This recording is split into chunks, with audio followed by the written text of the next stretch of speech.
రాష్ట్రాన్ని నిర్మిస్తాం. ధన్యవాదాలు. జై హింద్, జై అమరావతి, జై ఆంధ్రప్రదేశ్. ధన్యవాదాలు సార్. శ్రీ చంద్రబాబు నాయుడు గారి యొక్క క్యాబినెట్లో ఒక యువ ప్రతినిధి ఉన్నారు, ఒక యువతకు మార్గదర్శి ఉన్నారు.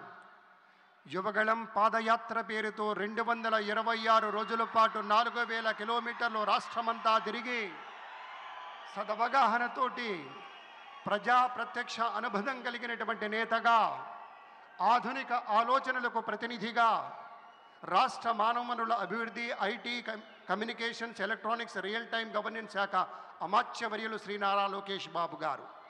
బాబు గారి తనయుడిగా కాదు, వారి యొక్క ఆలోచనలకు తనయుడుగా అన్నట్టుగా ఈ రాష్ట్ర అభివృద్ధికి కట్టుబడి నిబద్ధతతో కృషి చేస్తున్న శ్రీ నారా లోకేష్ గారిని మాట్లాడవలసిందిగా మనవి.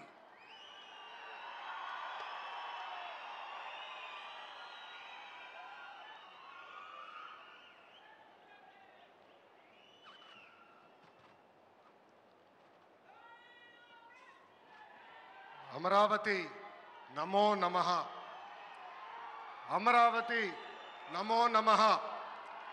అమరావతి నమో నమః. వేదిక మీదున్న ఆర్కిటెక్ట్ ఆఫ్ మోడర్న్ భారత్ గౌరవ ప్రధానమంత్రి నరేంద్ర మోడీ గారికి, మన పేదల నాయకుడు గౌరవ ముఖ్యమంత్రి చంద్రబాబు నాయుడు గారికి, నా అన్న గౌరవ ఉప ముఖ్యమంత్రి పవన్ అన్నకి, వేదిక మీదున్న ఇతర గౌరవ పెద్దలకు, ప్రాణాలు సైతం లెక్క చేయకుండా అమరావతి కోసం పోరాడిన రైతులకు, ప్రజలకు నా హృదయపూర్వక నమస్కారాలు. ముందుగా పహల్గాం ఉగ్రవాద దాడిలో చనిపోయిన వారికి నేను నివాళులర్పిస్తున్నా. ఉగ్రవాదుల దాడిలో చనిపోయిన వారి కుటుంబానికి దేశం మొత్తం అండగా నిలబడుతుంది. పాకిస్తాన్ గీత దాటింది, అమాయకుల్ని చంపింది, చాలా పెద్ద తప్పు చేసింది. ఒక్క పాకిస్తాన్ కాదు, 100 పాకిస్తాన్లు వచ్చినా భారతదేశ నేలపై మొలిచిన గడ్డి కూడా పీకలేరు. 100 పాకిస్తాన్లకు సమాధానం చెప్పే ఒక్క మిసైల్ మన దగ్గర ఉంది. ఆ మిసైల్ ఏంటో తెలుసా?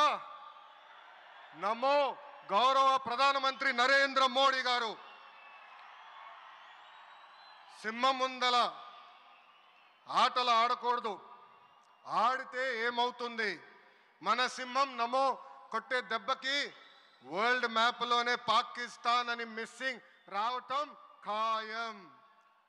ఈరోజు పాకిస్తాన్ ఆర్మీలో పనిచేసేవారు కొంతమంది రాజీనామా చేశారు.